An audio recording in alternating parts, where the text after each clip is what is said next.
Ici, nous sommes sur une exploitation de cerises, variété Babel, plantée voici 3 ans, sous abri fruits, inventé par la société Neragri.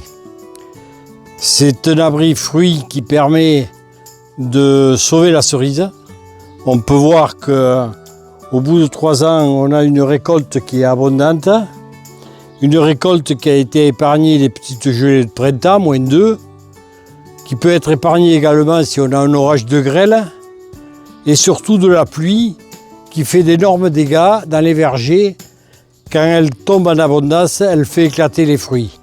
Ici, nous avons eu de la pluie il y a quelques jours, aucun fruit ne sont abîmés. La mouche Suzuki est un ravageur très dangereux, aussi bien pour la cerise que pour le producteur. Un verger de cerises peut être anéanti en même pas une semaine à cause de la mouche Suzuki.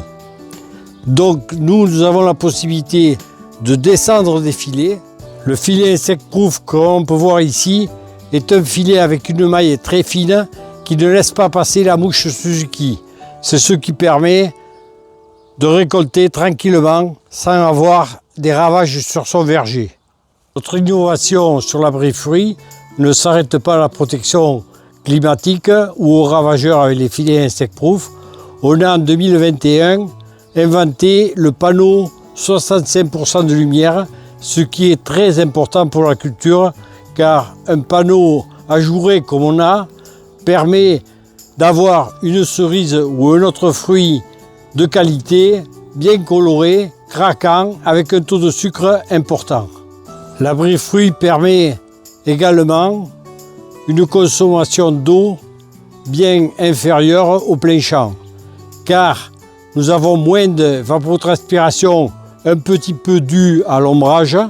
Nous avons un stress hydrique qui est bien plus faible qu'en plein champ, et cela permet une économie d'eau et de pouvoir gérer régulièrement par des sondes son verger.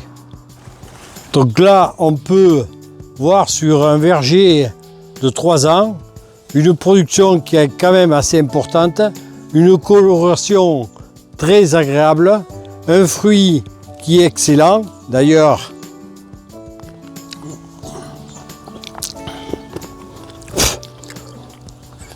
formidable.